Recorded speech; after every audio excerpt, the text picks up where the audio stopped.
Good day to you. It's been a while. I know I've been slack on the videos. And so I was sitting down talking with one of my fellow entrepreneurs who has been, great to have conversations with. And she said, just start doing your videos again.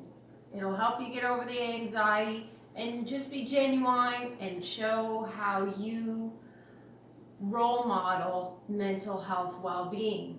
And so today is the first day of kind of that mindset or mission and goal to help you guys understand how to apply some of those mental health well-being strategies into your lifestyle.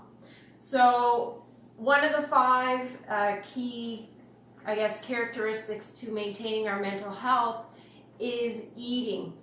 And I know that life is fast-paced, and eating is one of those things that is so easy to leave behind, or so easy to go through the drive-through or throw something out of a box into the oven.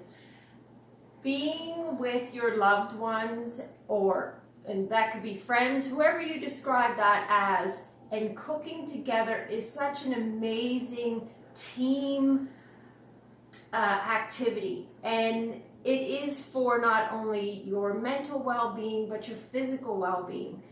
So I'm getting ready. I have a contract coming up and I'm going to be working steady, and I know at the end of the day I'm going to be exhausted, my partner's going to be exhausted, and one of the first things that's going to go down the tube is our eating.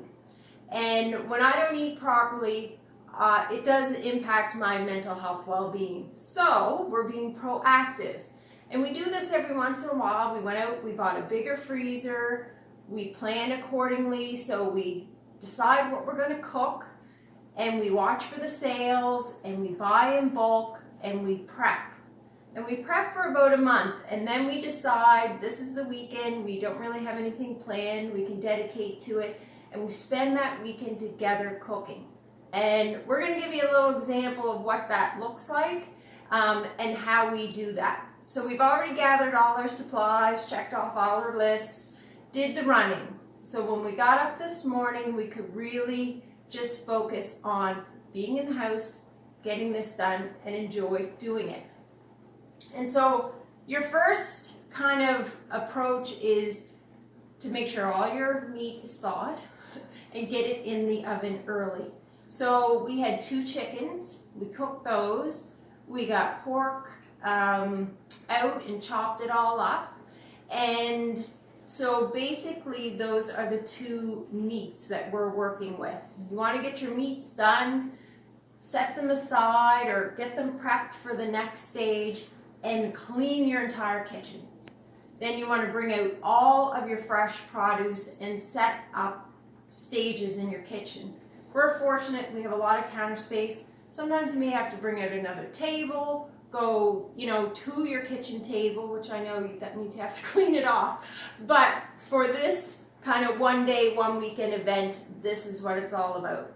So we're cooking 4 things. We're cooking potato leek soup, which we got the recipe from Patsy. Thank you, Patsy. It's an amazing recipe. This time we're using pork in it. We have that, then we do a chili, we do a spaghetti sauce, and the other thing we're doing this time, which is kind of a perk because it's a lot of work, is chicken pot pies, individual ones. And so we're going to give you a little tour here around the kitchen and show you kind of what's on the go. So this is the pork for the, what am I cooking here? Potato soup. And that's from Patsy Simpson. And so we're going to boil the potatoes and everything right in there. So we leave the meat. That's the pot. It is for our potato leek soup. And we go big. So this time we're tripling this recipe. And we may have to use 2 pots. Sometimes that happens, but you may invest in a great big pot. But we just don't believe in having extra things around the house that you only use a couple times a year. So, but that's us. We had saved everything that was left over from the chickens and we're boiling that down to make our chicken broth, which will then become gravy for our chicken pot pies.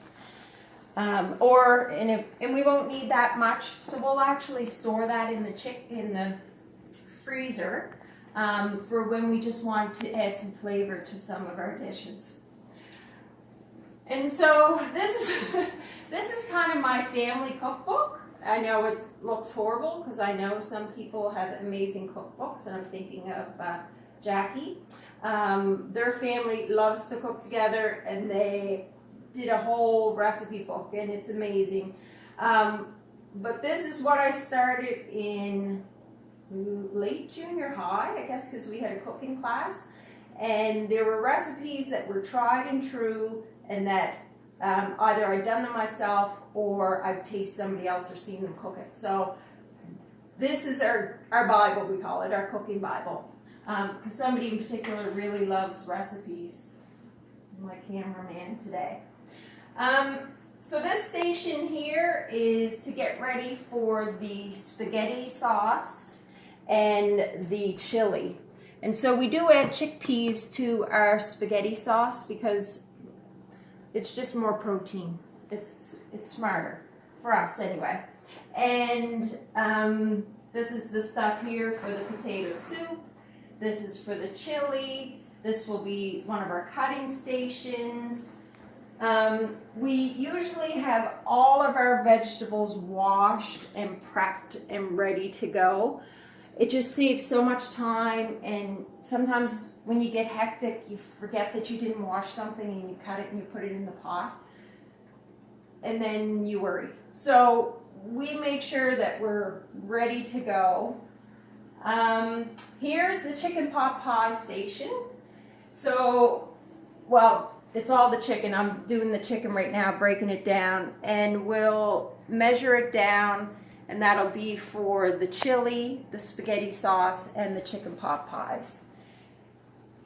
And Janet, I took your idea about taking all the scraps from the food and storing it in the fridge and then boiling it down and then having your vegetable broth. So at the end of the day, when we're done with all of this and we have all our scraps, we'll boil that down, and then we'll have a vegetable broth as well in our fridge to go along with our chicken broth. And that's kind of how we lay it out and how we do it. And our mindset is that we want to be doing this. This is going to benefit us. It's a time for us to be together in the house and just enjoy each other. So I encourage you to somehow introduce cooking into your mental health well-being, particularly now that we have the new food guide. It's a great time as a family to learn how to adopt these new changes into your eating style and figure out how that's going to impact your budget. That'll be a big thing for people who are, food security is an issue.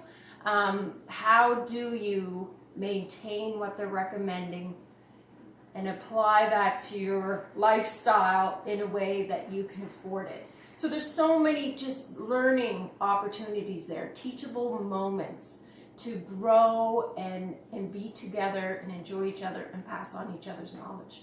So I hope that you'll find this beneficial, and I would love to hear if any of you guys attempt this, or if you have any really great tried and true recipes that you can cook up in a big batch and freeze away so that you can maintain your mental health on a daily basis. Be empowered.